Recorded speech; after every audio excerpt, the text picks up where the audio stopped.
No. La primera pregunta. Cuando los apóstoles que estaban en Jerusalén oyeron que Samaria había recibido la palabra de Dios, enviaron ahí a Pedro y a Juan, los cuales viniendo oraron por ellos para que recibiesen el Espíritu Santo, porque aún no había descendido sobre ninguno de ellos, sino que solo habían sido bautizados en el nombre de Jesús. Luego les impusieron las manos y recibieron el Espíritu Santo. Y cuando comencé, y cuando no sé si está mal traducido. Cuando comenzaron a hablar, el Espíritu Santo cayó sobre ellos también, como sobre nosotros al principio. Eso está citando el versículo de Hechos 8, 14, 17 y 14 al 17.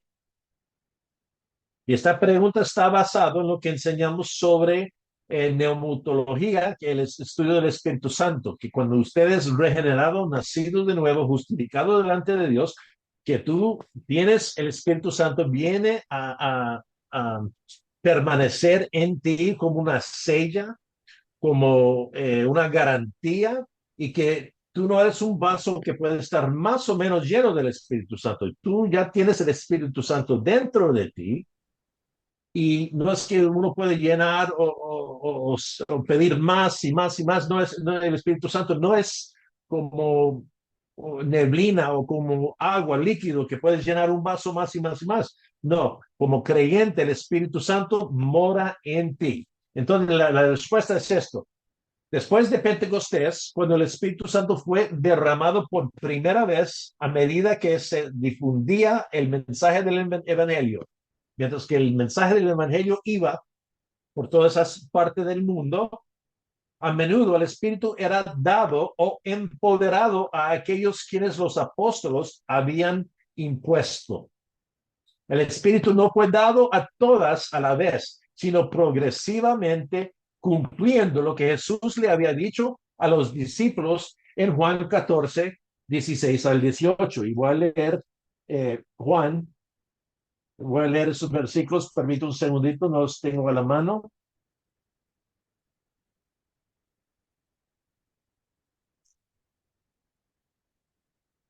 Ok, Juan 14.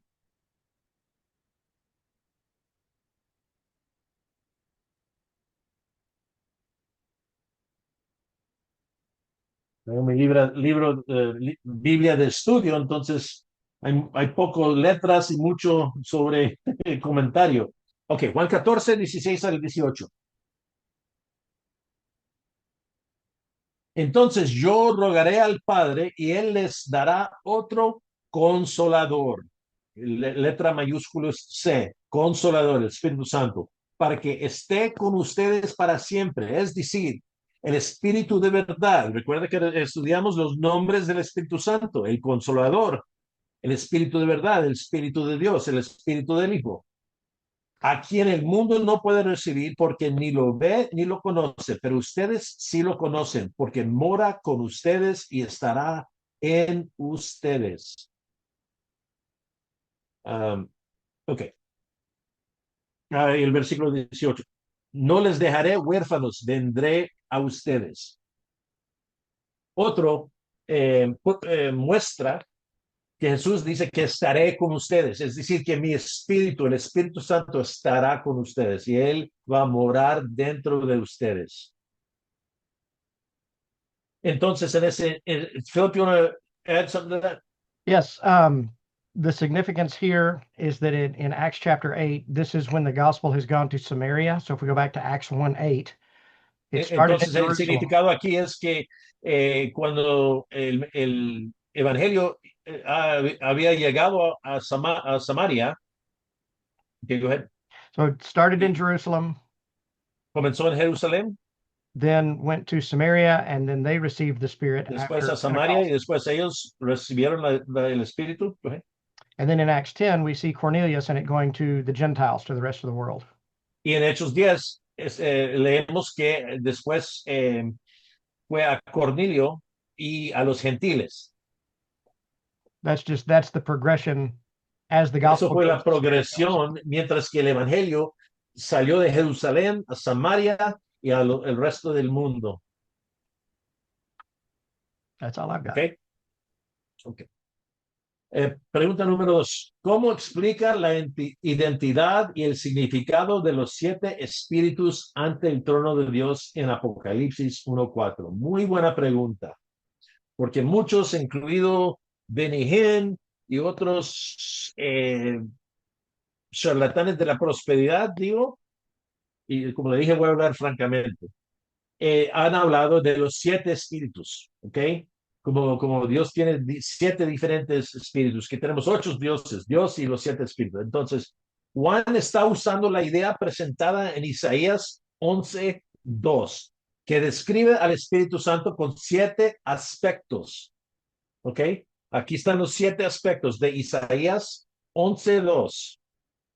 El Espíritu de Jehová reposará sobre él, el Espíritu de sabiduría y de inteligencia, el espíritu de consejo y de poder, número 4, el espíritu de conocimiento, y número 6, el espíritu del temor de Jehová. Eso era el número 7. Estos nos muestra la perfección divina del Espíritu Santo. Voy a repetir, en Isaías 11:2, el Espíritu Santo es llamado el Espíritu de Jehová, reposará sobre él el espíritu de sabiduría, esta 2, y de inteligencia, 3, el espíritu de consejo, 4, y de poder, 5, el espíritu de conocimiento, 6, y el espíritu del temor de Jehová, 7. Entonces los 7 espíritus son 7 verdades, nos muestra las perfecciones divinas del Espíritu Santo. Y recuerda, no te preguntas si quieres que aclaramos más que esto. El número 4, perdón, pregunta número 3. Está Romanos 8:26 al 27 enseñando principalmente que el Espíritu Santo ofrece intercesión por nosotros o describiendo su obra como el poder que nos da a nosotros mismos para orar y interceder ante Dios, como en Romanos 8:15 y en Gálatas 4:6. La respuesta es sí, los dos, ambos. Cuando no conocemos las palabras para orar, Él ora por nosotros. Y Él también lleva nuestras oraciones ante el trono de Dios. Entonces la pregunta era si principalmente el Espíritu Santo está ofreciendo intercesiones por nosotros, primera, o si está describiendo su obra como el poder que nos da a nosotros mismos para orar y interceder ante Dios. Y la respuesta es ambos.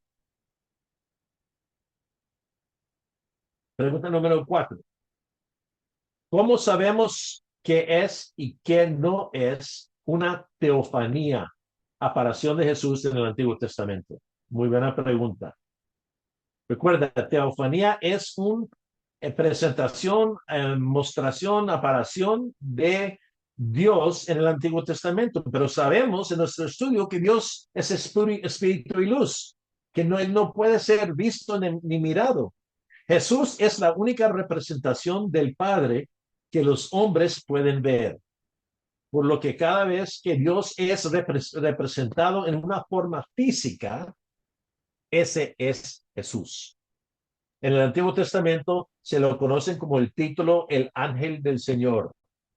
Isaías 6, él se que encontró enfrente del trono del Cristo glorificado y resucitado.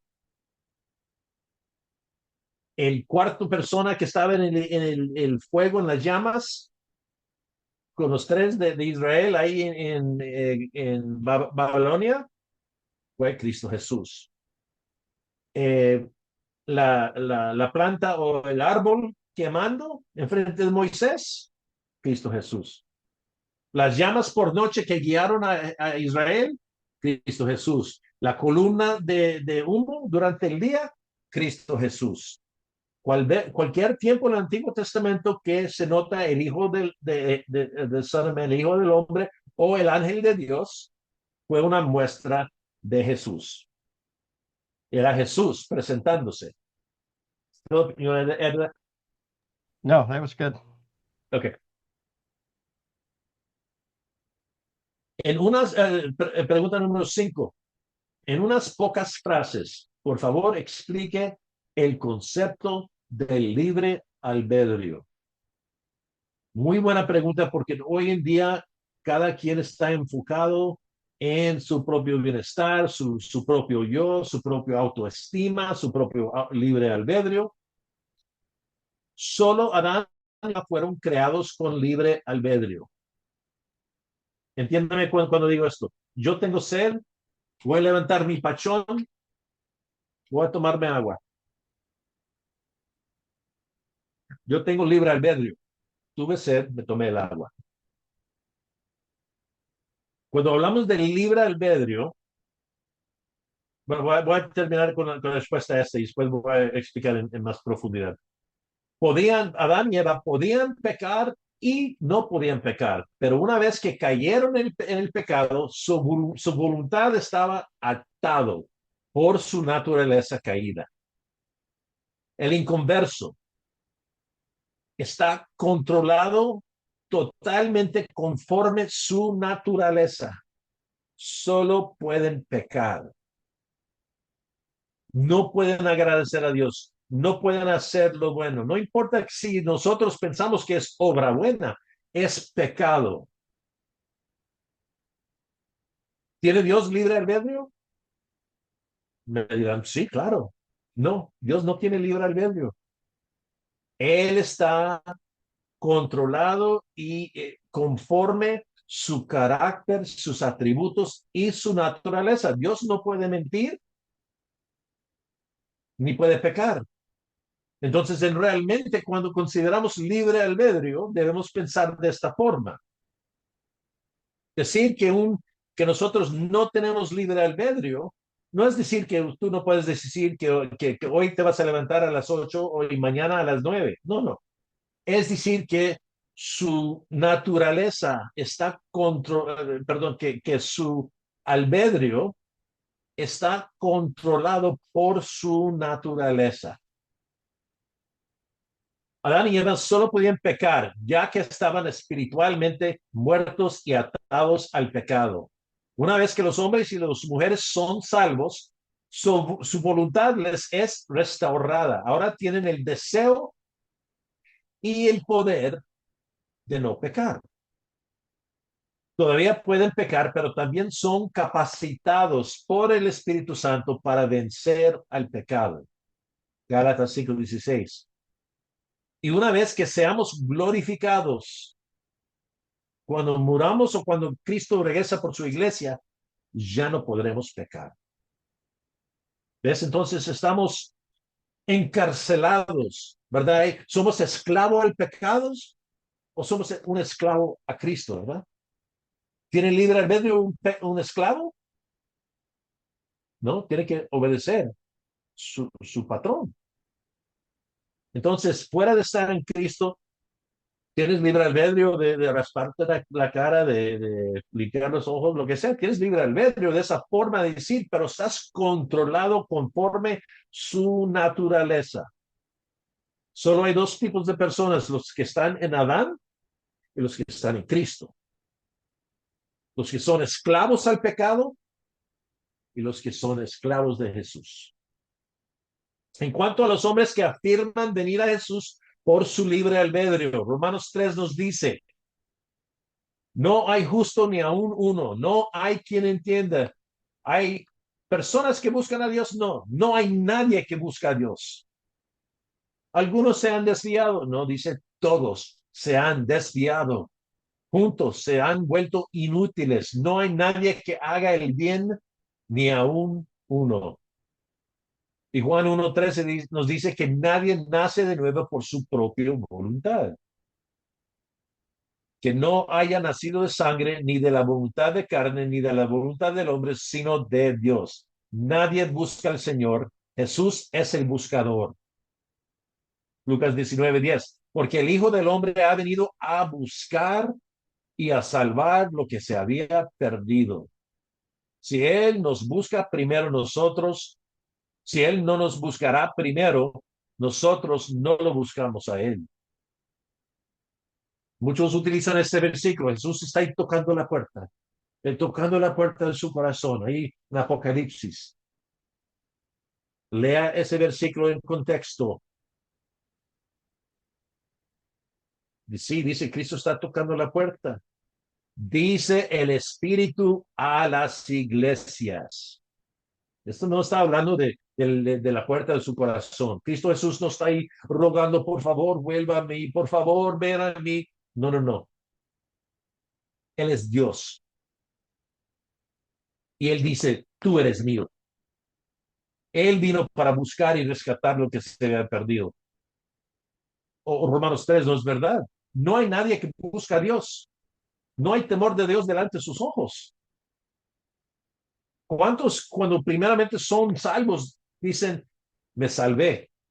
No, dicen, Él me salvó. Él me salvó. Porque la palabra de Dios indica claramente que el inconverso, tú y yo, antes de que el Señor nos salvó, éramos enemigos de Dios, muertos en nuestros pecados y transgresiones, no enfermos, no casi muertos, pero muertos, siguiendo tras el príncipe del potestad del aire, dice, cegado por Satanás. Y las cosas espirituales no podíamos entender, porque se ha de discernir espiritualmente. Las cosas de Dios son discernido espiritualmente.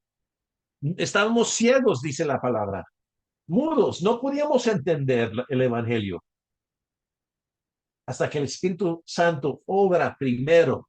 Él regenera, Él quita ese corazón de piedra y pone un corazón tiernito. Entonces es la obra de salvación pertenece solo a Dios. Yo no me salvé. Si yo estoy sentado en un culto y a mi par otro señor de mi edad, escuchamos el mismo mensaje y yo me arrepiento y pongo mi fe en Cristo y él no. ¿Era que yo era más sabio, más inteligente, que puse más atención, que era más vivo? No, no. Es que el Espíritu Santo me dio vida y la palabra que el pastor estaba predicando me pegó. Hasta la fe y el arrepentimiento son regalos de Dios. Uno no puede sumar suficiente fe para salvarse. O será salvación por obras. ¿Ves? Los católicos dicen que te puedes salvar por orando a los santos, la misa, purgatorio, confesión. Pero muchos evangélicos dicen que bueno, es por bautismo o es por suficiente fe. La salvación, la palabra es monergistic, que la salvación pertenece solo a Dios. Él es el que viene a buscar, Él es el que nos da vista, que nos abre los ojos, que nos cambia el corazón. Porque el ser humano sin Cristo no puede moverse hacia Dios. ¿Ok? Número 6. ¿Por qué enseñan a algunos que puedes perder su salvación, tu salvación? Mire, si yo me salvé por mi fe, entonces yo puedo perder mi salvación. Pero si Dios me salvó a mí, yo no lo puedo perder, ni lo voy a perder.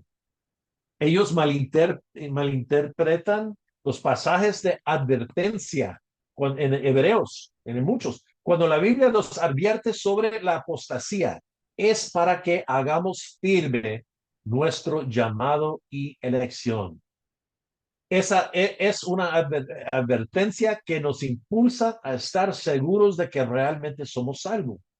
Una vez que somos salvos, no podemos perdernos nunca más. La Biblia nos dice que el que comenzó en vosotros la buena obra, lo perfeccionará hasta el día de Jesucristo. ¿Quién comenzó la obra? Dios. ¿Dios falla en sus propósitos? No. Lo perfeccionará hasta el día de Jesucristo. Filipenses 1:6. Y porque los dones y llamamientos de Dios son irrevocables. Romanos 11:29. Jesús no perderá ninguno de los que el Padre le ha dado. Juan 6:39. Si pudiéramos perder nuestra salvación, eso significa que la obra de Cristo no está terminada.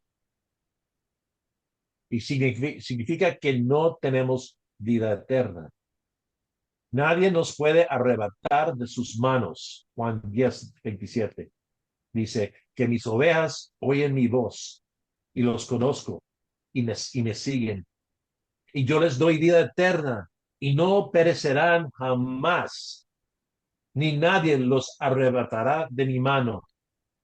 Mi Padre que me los ha dado es mayor que todos y nadie puede arrebatarlos de la mano de mi Padre. Yo y mi Padre somos uno. Si la salvación viene por la decisión del hombre, entonces sí se puede perder.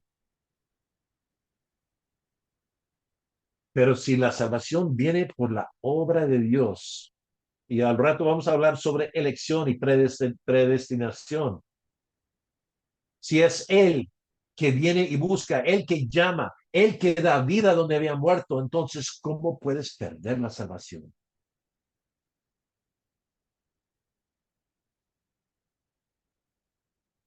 Número 7. ¿Cuáles son algunos intentos inútiles de presentar la persona de Jesús a los no salvos, a los incrédulos, que ha escuchado de cristianos sinceros que habrían mejorado si solo hubieran estudiado las escrituras con más cuidado? Ok. ¿Cuáles son las inútiles maneras de presentar a la persona de Jesús a los incrédulos cuando estás evangelizando? Y son creyentes sinceros, pero algunos será esto. Bueno, voy a leer la respuesta rapidito. Y personas que dicen que uno puede venir a Jesús tal como es sin que nada cambie en sus vidas. La primera palabra del Evangelio es arrepentíos. Debemos volvernos de nuestro pecado y nosotros mismos a Cristo con fe. Algunos predican a Jesús como débil e incapaz de salvar o hacer algo sin el permiso de los pecadores. Mire a Jonás, profeta. Yo no quiero ir. Ellos son mi enemigo, yo no voy. Se metió en un barco yendo hacia el otro lado donde no debería. Y el pez lo tragó y lo vomitó ahí en la playa donde Dios lo quería. ¿Tenemos libre albedrío?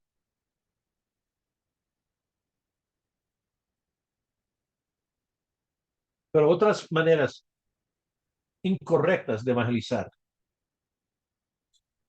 Mire, amigo, Dios te ama y tiene un plan maravilloso por tu vida.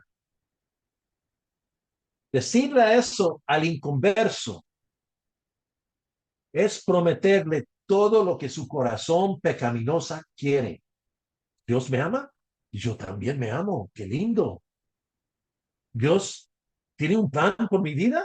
Yo también tengo un plan. Qué lindo. Dios me va a apoyar en mi plan. Vamos. El plan de Dios es esto: negarse a sí mismo, tomar su cruz y seguirle a Él. ¿Cuál era el plan de Dios por los discípulos y apóstoles? Una muerte grosera, persecución, problemas, enfermedades. Todos menos Juan murieron de una forma horrible. En Pedro, primero de Pedro, ya estamos prometidos por Cristo. Tribulaciones, persecución, enfermedades. Esto es la vida de un creyente. Ser cristiano no es tener su mejor vida ahora. Ser cristiano es negarse a sí mismo. Tomar su cruz. ¿Qué es un cruz? Un instrumento de la muerte. Y seguir a Jesús con su mirada puesto a la eternidad. Entonces, prometer a un converso que Dios le ama, que Dios tiene un plan maravilloso por su vida, o ver a Jesús por prosperidad o sanidad, ¿Quién no quiere ser prosperoso? ¿Quién no quiere tener sanidad? Y dice, eso viene de Jesús, dame de este Jesús. Yo quiero prosperidad, yo quiero sanidad. Eso es vender a los regalos de Dios y no presentar quién es el que regala. Mire, tal vez en este mundo no tendrás prosperidad, pero por toda la eternidad estarás en los cielos con Cristo Jesús. Tal vez no tienes sanidad ahora, tal vez tienes cáncer o algunos dolores. Gloria a Dios. Pero va a haber un día cuando tú vas a ser glorificado con un cuerpo nuevo, sin enfermedad, sin dolores. Entonces, sí tenemos esas promesas como creyentes que un día vamos a ser herederos de todo, como Cristo Jesús es el heredero, nuestro hermano mayor. Cristo no se va a presentar en gloria, sino que nosotros estemos con Él. Entonces uno puede estar muy equivocado en cómo presentamos el Evangelio. Pero primero la persona debe reconocer quién es Dios. ¿Y cómo mostramos eso? Utilizando la ley de Dios. Es chocante utilizar los 10 mandamientos para confrontar a una persona. Pero así uno debe evangelizar. ¿Qué tal? Buenos días. Amable, con sonrisa. Nosotros tenemos el mensaje de salvación. ¿Qué tal? Me llamo Jaime. Mire, una pregunta. Si mueres hoy noche, ¿sabes dónde irás? La mayoría te van a decir, "Ah, no sé, ojalá los cielos". Muy bien. Hagamos una prueba para ver cómo andas con Dios. Hay que reconocer que Dios es 3 veces santo y Él requiere obediencia perfecta. Ni un pensamiento chueco, mucho menos lo que sale de tu boca, lo que haces con tus manos. Dios requiere obediencia perfecta y es el buen juez. Él tiene que castigar todo pecado. Entonces, reconociendo eso, hagamos una prueba. ¿Has mentido? Y me dicen, pues, sí, claro, ¿quién no? Muy bien. ¿Cómo llamamos a alguien que mienta? Y yo dejo que ellos lo digan. Pues, mentiroso. Muy bien. ¿Ok? Has robado algo. Quitado tiempo del patrón. No trabajado 100% por su patrón. Eso es robar. ¿Lo has hecho? Sí. ¿Cómo llamamos a alguien que roba? Pues, ladrón. Muy bien. ¿Cuántas veces tienes que robar hasta que seas ladrón? Solo una. Otra pregunta. ¿Has adulterado? Ah, no, Jaime, yo soy buena onda. Fiel a mi esposa, soy buena persona. Mire, Jesús dijo, sí, no más mires hacia otra persona con deseo, con lujurio, que no sea tu marido, que ya eres culpable de adulterio del corazón. ¿Lo has hecho? Pues sí. ¿Ves cómo la ley confronta, muestra la situación que esa persona se encuentra? Comparado a un Dios que requiere obediencia perfecta, y ahora él está compensando con su propia boca que él es mentiroso, ladrón, adúltero de corazón. ¿Has matado a alguien? No. Pues Jesús dijo, si odias a tu hermano, si tienes enojo con otra persona, ya eres culpable de asesinato del corazón. Lo has hecho. Sí. Mire, amigo, yo no te estoy juzgando, más la palabra de Dios ya te deja juzgado.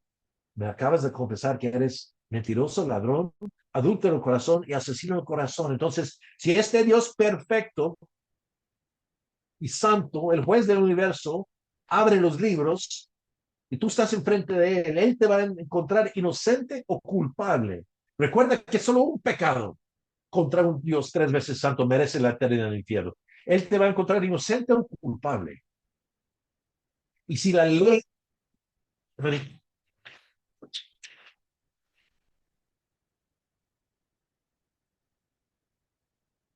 y si la ley de Dios, por medio del Espíritu Santo, está obrando en esa persona,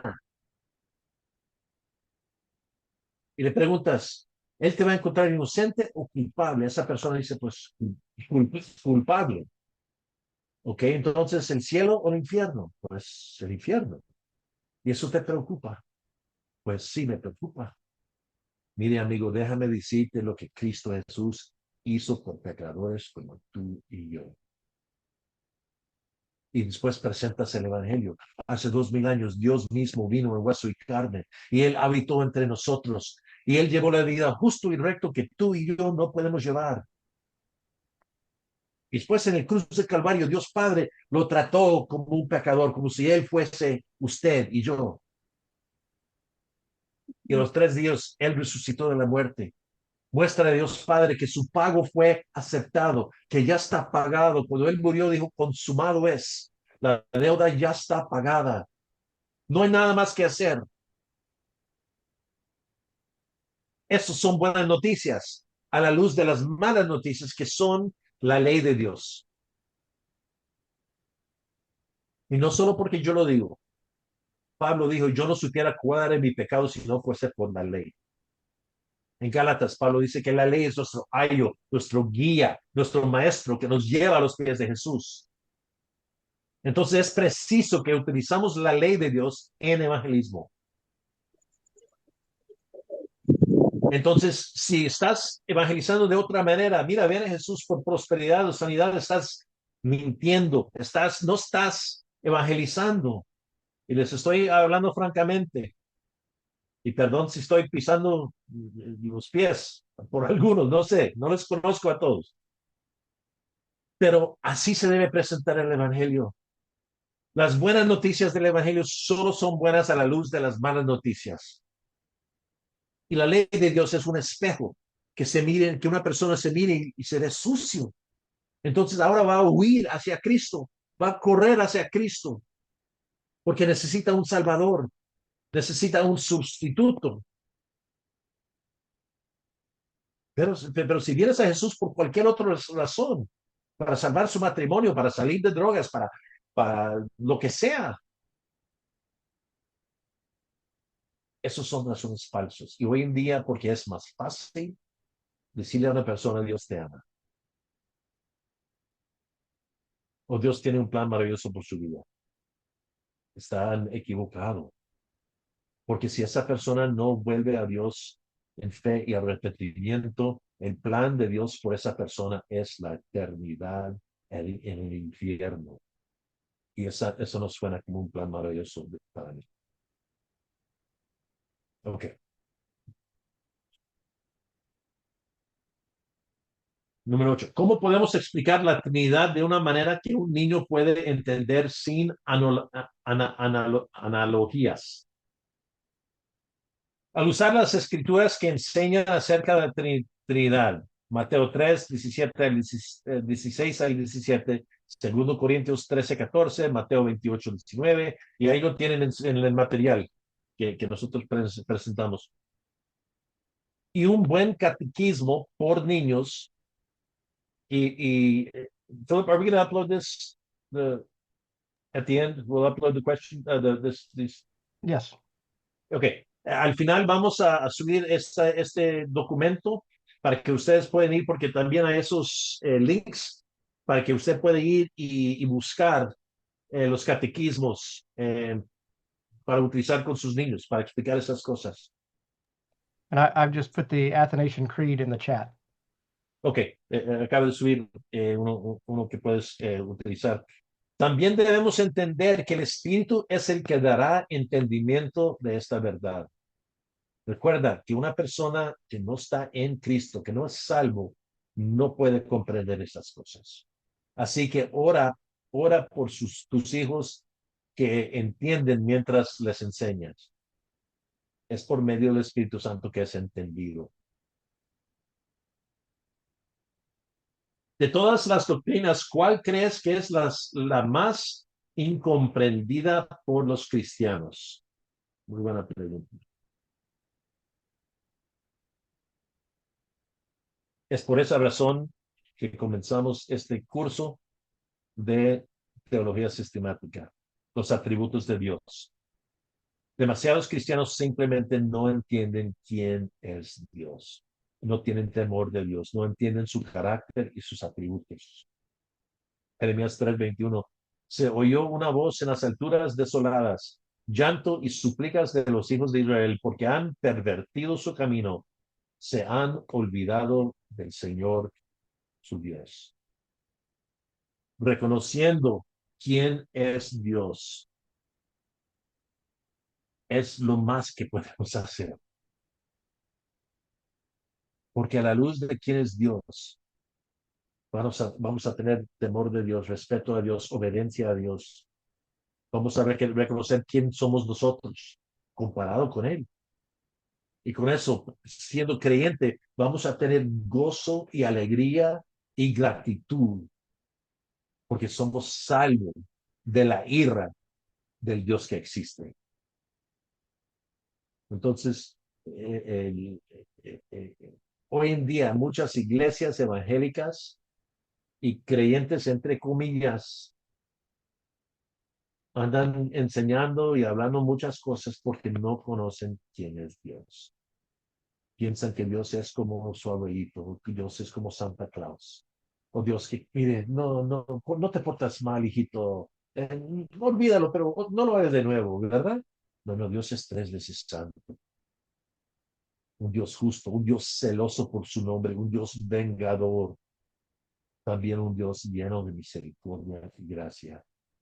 Es que lo más que comprendemos de la realidad de quién es Dios, lo más que vamos a ver a nosotros como pecaminosos y lo más que vamos a agradecerle a Él por la salvación. Philip, I didn't stop after each of those to allow you to elaborate. I'm sorry. No, that's okay. You're good. Ok. La última pregunta.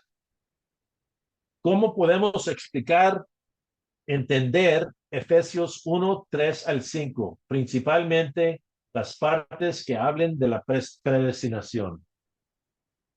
Voy a leer los versículos. Efesios 1:3-5. Si tienen sus Biblias, por favor, ábrenlos para que lo podamos leer junto.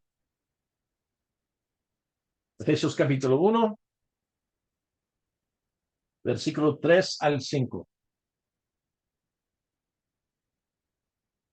Bendito sea el Dios y Padre de nuestro Señor Jesucristo, que nos ha bendecido con toda bendición espiritual en los lugares celestiales en Cristo. Porque Dios nos escogió en Cristo antes de la fundación del mundo. ¿Por cuál razón? Para que fuéramos santos y sin mancha delante de Él. Y Él vuelve a repetir aquí. En amor nos predestinó para adopción como hijos para sí mediante Jesucristo. ¿Y por cuál razón? Conforme a la buena intención de su voluntad, para alabanza de la gloria de su gracia. ¿Por qué es que Dios nos salvó a nosotros? Para alabanza de la gloria de su gracia, que gratuitamente ha impartido sobre nosotros en el amado. Ahí está elección y predestinación escrito en la palabra. Debemos hablar sobre eso. La doctrina de la elección corre a lo largo de las escrituras. Dios eligió a Abraham para ser el padre de su pueblo. Abraham, de los caldeos, de todos los paganos en todo el mundo, Dios escogió a Abraham. Él eligió a Isaac. Y cuando Rebeca estaba embarazada de los gemelos, Dios eligió a Jacob, no a Esaú, antes de que nacieron. Pasan mucho tiempo en Romanos 9, porque Pablo ahí da las preguntas que un ser humano va a tener cuando lea estos pasajes. Dios eligió a la nación de Israel para que fuera su pueblo. Génesis 17, ahí van a tener los versículos, Génesis 17. Dios eligió a David de entre los muchos hijos de Isaí para ser rey y antepasado de Jesús. Dios eligió nombrar a Jeremías como profeta, incluso antes de que él había nacido. Dios eligió a María para ser la madre de Jesús. ¿Quién escogió los discípulos de Jesús? Él mismo. Él los eligió y los llamó a seguirlo. Dios eligió a Pablo también para ser apóstol.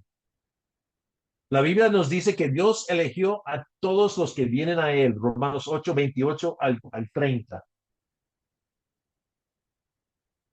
Y hay muchos más versículos aquí. Es por eso que el pueblo de Dios es llamado los elegidos. A lo largo de las escrituras, Dios decidió antes de crear el mundo quién sería suyo y cómo serían salvos.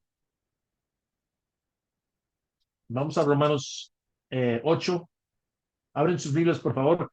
Quiero que lo vean, lo lean conmigo.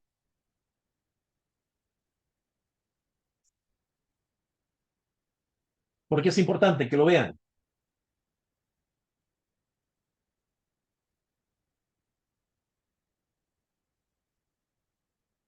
Romanos 8, 28. Y sabemos que para los que aman a Dios, todas las cosas cooperan para bien. Esto es para los que son llamados como conforme su propósito, letra S mayúscula, conforme los propósitos de Dios. Perdí mi lugar. Versículo 29. Porque a los que antemano conoció, también los predestinó a ser hechos conforme a la imagen de su Hijo, para que Él sea el primogénito entre muchos hermanos. Entonces estamos hablando de un grupo que Él eligió, Él conoció antemano, y dice que a los que Él predestinó, a esos también los llamó. A los que llamó, a esos también lo justificó. Y estamos hablando de un grupo de personas entre toda la humanidad. Dios conoció a algunos antemano, antes de la fundación del mundo, y a esos Él los predestinó, Él los llamó, y a esos también los justificó, a esta salvación. Y a los que justificó, a esos también glorificó. Esa palabra glorificó está en el tiempo pasado, porque Dios está fuera del tiempo y espacio. Ahí está la cadena de oro. Los que Él conoció antemano, Él los predestinó. Mire, cualquier otra manera de pensar es disminuir a Dios y elevar al ser humano. Pero hoy en día, el enfoque de nuestra cosmovisión mundial es que tú eres el centro del universo, del auto yo. No, no. Lean, vamos a Apocalipsis 13:8. Apocalipsis 13:8. Aquí en un versículo vamos a ver unas verdades. Muchos dicen que cuando el Señor te salvó, muchos dicen cuando yo recibí al Señor, ¿ok? Cuando yo acepté al Señor, la pregunta no debe ser si tú aceptaste a Cristo, la pregunta debe ser que si Cristo Jesús te aceptó a ti. Pero Apocalipsis 13:8. Adorarán a la bestia todos los que moran en la tierra,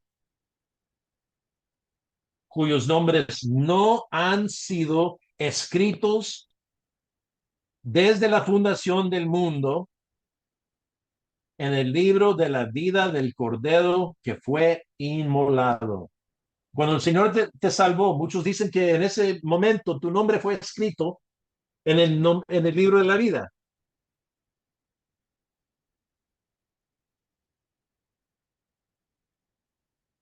Todos servirán a la bestia, todos, menos cuyos nombres cuyos nombres no han sido escritos. ¿Cuándo fueron escritos? Desde la fundación del mundo. ¿Y dónde fueron escritos? En la vida, en el libro de la vida del Cordero que fue inmolado.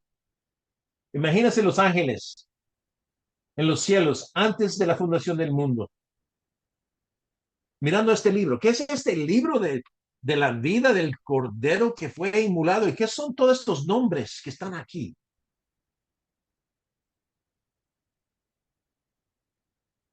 Era tu nombre, era mi nombre. Y hermano y hermana, cuando reconocemos las riquezas de la soberanía de Dios en la salvación, vas a sentir y reconocer que tú has sido amado por el Dios triuno, por la Trinidad, por toda la eternidad. Antes de la fundación del mundo, Dios tenía un amor específico para ti por nombre propio. Si eso no te da bondad y fuerza y ánimo, no sé qué te lo va a dar. Que fuiste escogido en el amado antes de la fundación del mundo, que no era algo que tú hiciste, para que nadie se gloríe, para que nadie pueda jactar.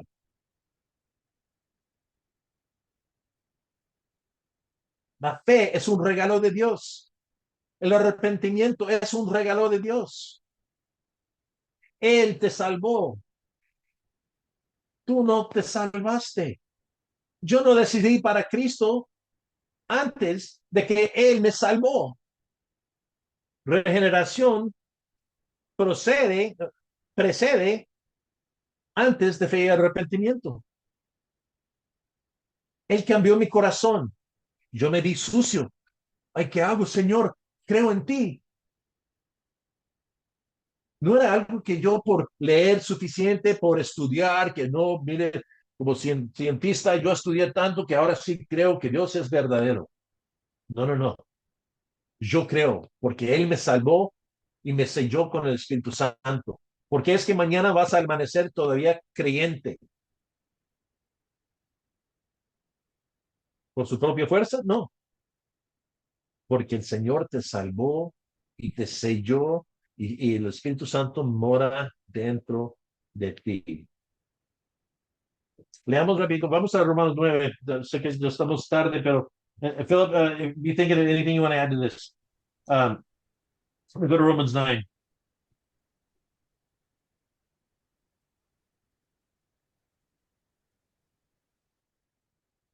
Aquí Pablo hace unas declaraciones que son impresionantes.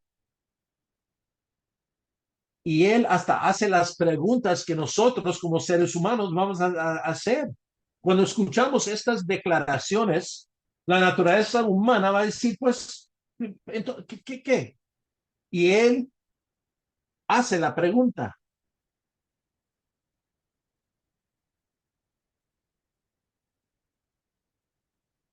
Romanos 9, abren sus Biblias, por favor. Romanos 9, versículo 9. Porque la palabra de promesa es esta: por este tiempo volveré y Sara tendrá un hijo. Y no solo esto, sino que también Rebeca consiguió mellizos de uno, nuestro padre Isaac. Por cuando aún los mellizos, las semillas, todavía dentro de la mamá, los mellizos no habían nacido y no habían hecho nada, ni bueno ni malo, para que el propósito de Dios conforme a su elección permaneciera, no por las obras, sino porque aquel Dios que llama, se le dijo a Rebeca: el mayor servirá al menor, tal como está escrito: a Jacob amé, pero a Esaú aborrecí. Mellizos no habían nacido. Y Dios dice: a Jacob amé, pero a Esaú aborrecí. No habían hecho nada, ni bueno ni malo.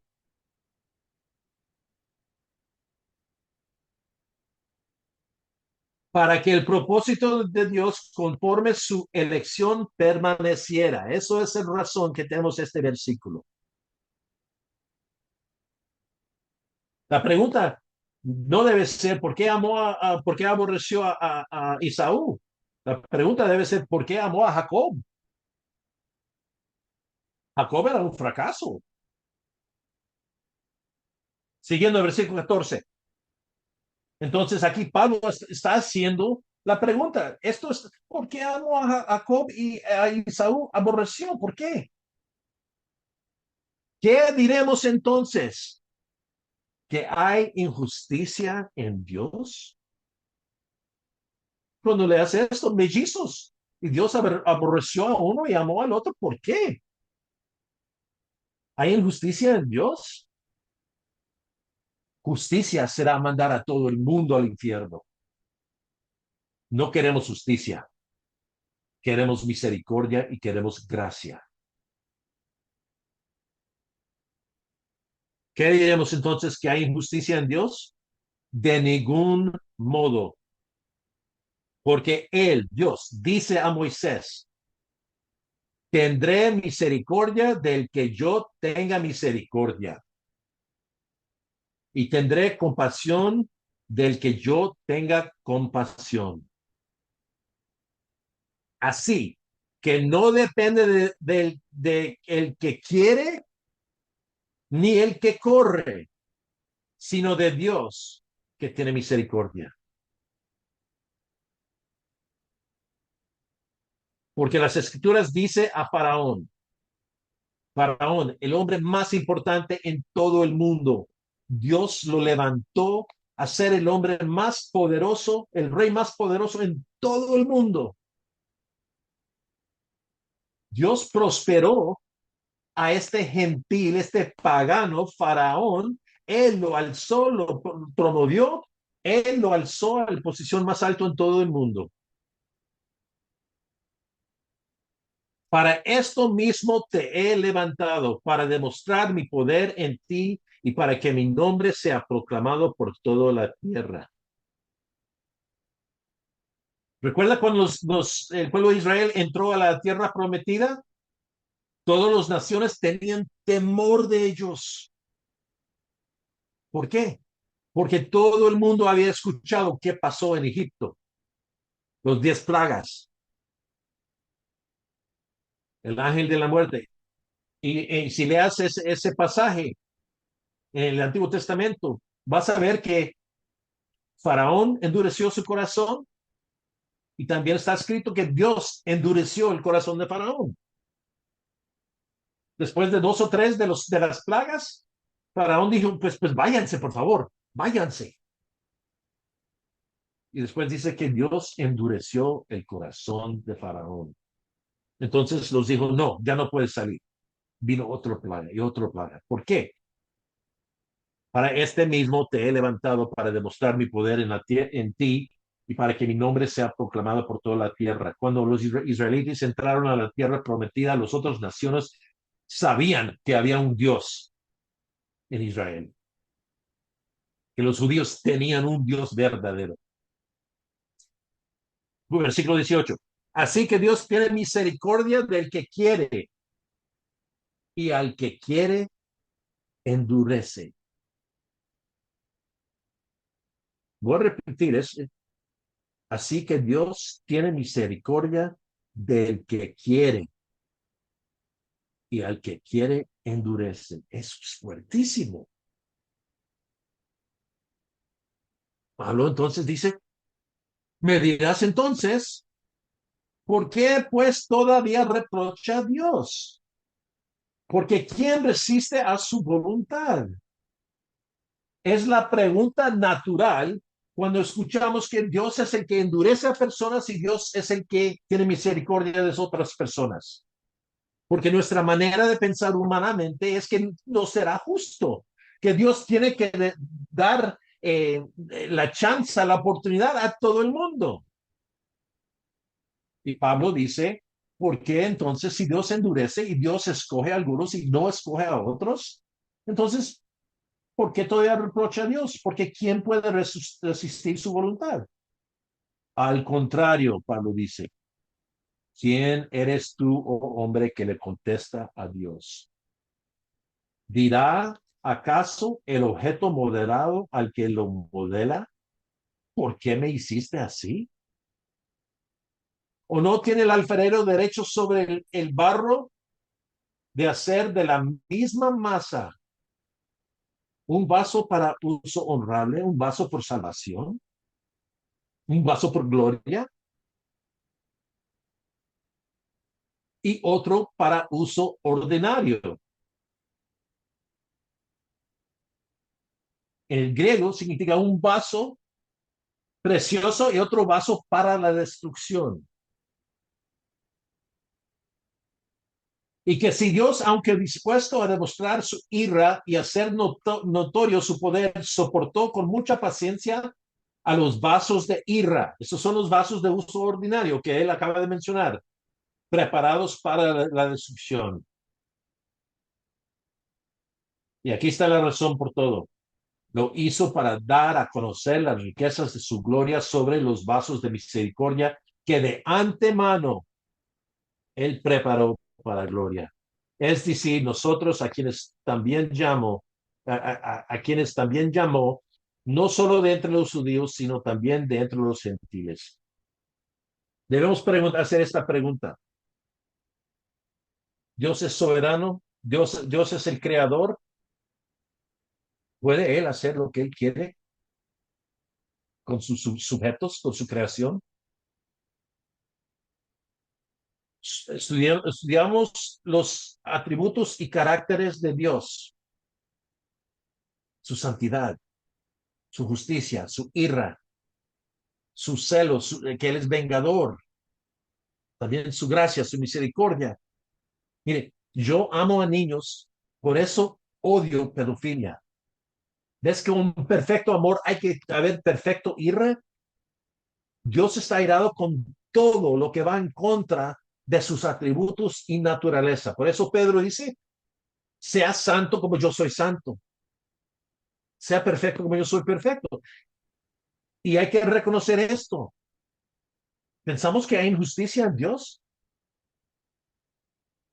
Dios será tanto glorificado en castigar a una persona o la humanidad por toda la eternidad, porque muestra su ira, su furia contra el pecado, su justicia, su celo por su nombre, que Él es vengador. Él está haciendo una pintura, digamos, mostrando su perfecto ira contra los vasos de deshonra. Tanto que mostrar su gracia y misericordia contra encima de los vasos de honra. ¿Y quién somos nosotros? Decir, pues, ¿por qué me hiciste así? Es claro de las escrituras que Dios escogió una novia para su Hijo amado antes de la fundación del mundo, por nombre propio. Y el Dios triuno, la Trinidad está trabajando en salvación. Dios Padre escoge, elige un grupo de toda la humanidad que va a ser salvo. Él los regala al Hijo. El Hijo viene al mundo y Él va y muere para pagar la deuda de ese mismo grupo, de esa novia. Y el Espíritu Santo sella y mora y garantiza que esa novia va a llegar a los cielos. Ahí está el Dios triuno trabajando en la salvación. Entonces, en estos temas debemos creer lo que la palabra dice. Estos versículos. Estamos bien que Dios escogió a Abraham, que Dios escogió a David, Dios escogió a Israel. En Deuteronomio dice ahí, yo no los escogí a usted, Israel, porque fuiste más grande en números o que eras más precioso. Yo te escogí porque yo te escogí para poner mi amor en ti. No decimos que es injusto que Dios escogió a Israel y no los otros, no los asirianos. Pero hoy en día, con nuestra manera de pensar humanamente en el cosmovisión mundial, que tú eres tan valoroso, que tu Dios, que tú eres tan valoroso que Dios dejó los cielos y vino aquí para morir para ti. No, no, no. Nosotros somos vasos de honra. ¿Para qué? Por la alabanza de su gloria de gracia.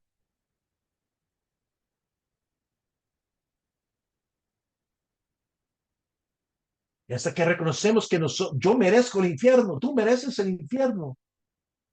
Pero Dios, pero Dios. Y yo no sé por qué Él me escogió a mí. Y eso no le debe hacer celoso o orgulloso. Te debe humillar. ¿Me escogió a mí? ¿Por qué? Yo sé lo que yo era. Y Él me escogió a mí. Gloria a Dios. Gloria a Él. Porque yo merezco el infierno. Tú mereces el infierno. Todos merecemos el infierno. Eso será justicia. No queremos justicia, queremos misericordia, queremos gracia. Philip, you want to add anything? Nope, that's good. I do have the printout of the questions and answers and verses in the chat. Ok, él acaba de postear las preguntas y las respuestas que tienen todos los versículos. A ver, ya son las 10 después de las 9. Carlitos, ¿qué piensas?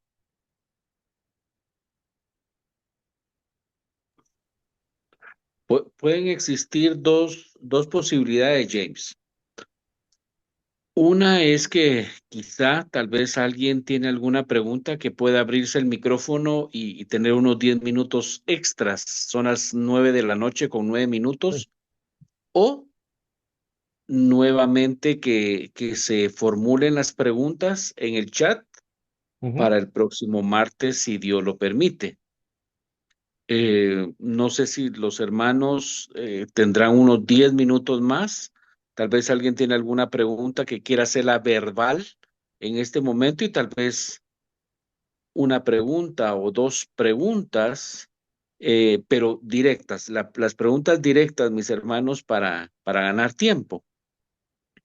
Si alguien quiere abrir su micrófono, pues quizá podemos abrir esta oportunidad. O la puede mandar escrita al chat, siempre de diplomado, al chat de diplomado para que tanto el pastor Philip y James puedan responderla el próximo martes.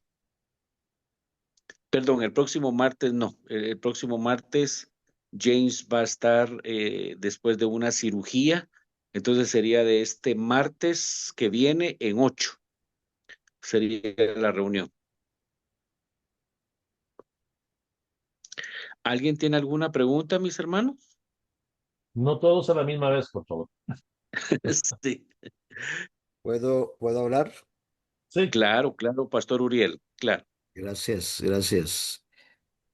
Solo voy a abrir mi cámara porque voy a hablar.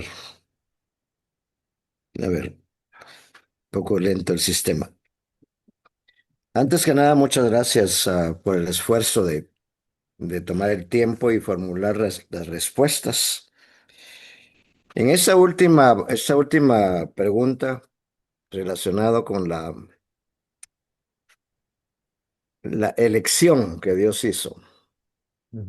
Entonces, siempre ha surgido un interrogante y es, entonces, ¿para qué evangelizamos?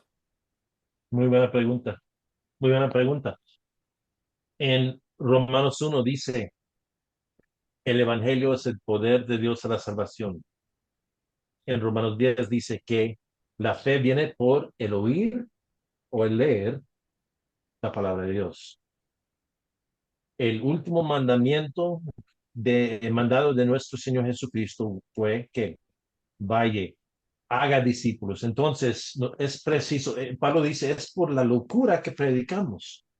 Si uno cree en la soberanía de Dios, debe evangelizar a todos. Mire, cuando yo comprendí estas verdades, que yo no puedo convencer una pulga que es pulga y que le encantan los perros, mucho menos a un inconverso, que ellos necesitan un Salvador. Yo no los puedo convencer. Estoy hablando de un hombre muerto, ciego, mudo, cegado por Satanás, pero es el, por la locura, el evangelio que predicamos, que es sabiduría de Dios. ¿Ves? Entonces debemos predicar a todo el mundo el mismo mensaje sin cambiarlo, que Cristo murió por los viles, que Cristo Jesús vino para salvar y rescatar lo que debía haber perdido y dejar los resultados a Él. Yo no tengo que guiar a una persona en una oración de entrega o que vienen a dar adelante o que, mire, el Espíritu Santo, si ellos van a responder, si yo estoy evangelizando y ellos responden y dicen, sí, ay, me tienes razón, soy pecador, merezco infierno, ¿qué hago? Es que ya son salvos, porque el inconverso no comprenden, no pueden saber que son pecadores. Entonces, debe guiar y empoderar nuestro evangelismo. El Señor dijo, sus últimas palabras en este mundo fue ir y predicar, vaya y hagan discípulos. Y nadie va a ser salvo, sino que escuchen el evangelio que presentamos. Y es por medio, y por eso yo puedo confiar, cuando yo predico en las calles, yo confío que esa palabra va a cumplir su propósito. Por algunos va a endurecer su corazón, por otros ese mensaje va a ser luz, va a ser verdad, va a ser salvación. ¿Puedo? Entonces, es solamente para que tengamos claros todos, ¿verdad? Uh-huh. Eh, Cuando predicamos, vamos a predicar. Yo no se está en contra de predicar, pero son cuestiones de preguntas de reflexión, ¿verdad? Uh-huh. Entonces, cuando estamos predicando, estamos cumpliendo la gran comisión, el mandato del Señor. Estamos dentro del marco de la elección del Señor, pero Dios quiere utilizar este medio de la evangelización para cumplir el propósito de la elección. Amén. ¿Estamos ahí en lo Amén. correcto? Correcto. Él vino para buscar y salvar. Entonces, Dios, hermano Uriel, Dios te ha puesto a ti, donde tú vives, en el mismo barrio que tú vives, en el trabajo que tú tienes, donde tú andas, en el autobús o en el mercado, por el propósito de ganar a los elegidos. A ver. Eso de ganar, me Ganar, bueno, parece. es de ganar no, Sí, pero para sí, sí, evangelizarlos. ya sé. No, nosotros no ganamos nada. Exacto, Perdón. exacto. Es que si no, humanizamos la obra del Señor, No, ¿verdad? claro. Yo lo veo como, entonces yo soy el instrumento que Dios quiere usar para cumplir su propósito de acuerdo a la predestinación. Amén. Sí. Y hasta esas buenas obras, Él los preparó antemano para que nosotros caminaremos en ello, Ok. para que Él reciba la gloria. Es que ese es un tema, este es un tema de la predestinación, es un tema muy complejo, Ujú, muy pocas veces explicado y que muy pocas personas, aún dentro del cuerpo de Cristo, lo podemos manejar. Me incluyo en los que de pronto necesitamos ir puliendo cosas, ¿verdad? ujú, A pesar de pues que por la gracia del Señor y por cuestiones muy propias del Señor, pues yo he estado muy involucrado en temas en el pasado de evangelización. Hoy estoy más en el tema de lo que estás haciendo hoy, de enseñar y ujú, enseñar para una institución teológica. Pero este siempre ha sido una pregunta que sale, ¿verdad? ¿Por qué hemos sido mal instruidos en el tema de la evangelización, del por qué y el para qué? Pero ahora que tú lo explicas de esta manera, creo que todos hemos sido bendecidos con la respuesta que hermano James ha dado. amén. Espero que sí. Y ojalá pues, surjan algunas manitas por ahí. Sí, buena onda, pues estamos entendiendo el tema. Amén. Bueno, muchas gracias, James. Gracias, gracias, hermano. Eh, Gracias, Pastor Urielito. entonces, ¿por qué evangelizamos? Por la gloria de Dios. Muchos dicen, pues, para ganar. No, no, no. Evangelizamos por la gloria de Dios. Imagínase los ángeles mirando a este gringo parado en una esquina en Guatemala, predicando como loco, predicando las buenas nuevas y los ángeles mirando. Mire, este vagabundo que antes era hipócrita, que no amaba a Dios, que era ahora está sirviendo al Señor y ellos alaban a Dios porque Él es digno. ¿Alguna otra pregunta que quieran hacer? Pueden abrir su micrófono. There's a Por question in the favor. chat Entonces, una pregunta en el chat. A ver, ¿dónde está el chat? Ajá.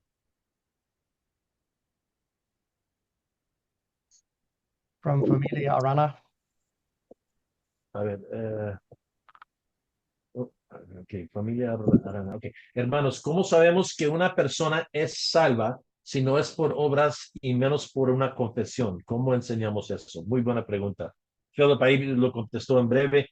Busquen los frutos de la regeneración. Ok. Recuerda los 4 terrenos. El sembrador viene, tire semillas.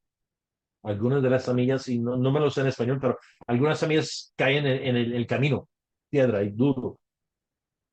No dan fruto. Otros crecen un poco, pero porque no tenían profundidad de raíces, se van. Otros crecieron y los placeres y preocupaciones del mundo lo ahogan. Solo el 4 terreno son creyentes verdaderos y ellos dan cosecha 30, 60, 100%, 100 veces.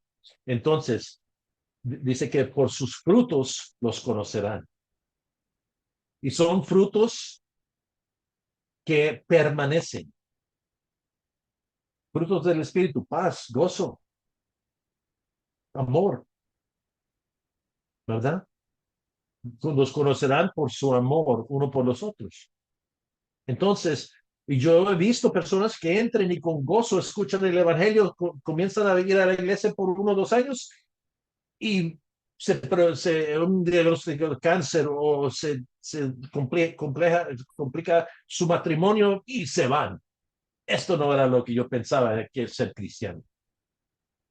Pero los creyentes verdaderos, entonces va a haber personas y hasta personas que hacen obras del Señor.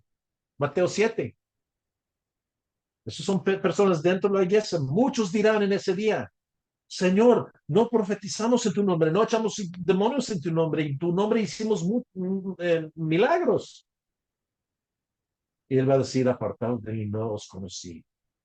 Entonces, la muestra de un creyente verdadero es que tiene fruto digno de arrepentimiento y fruto que permanece.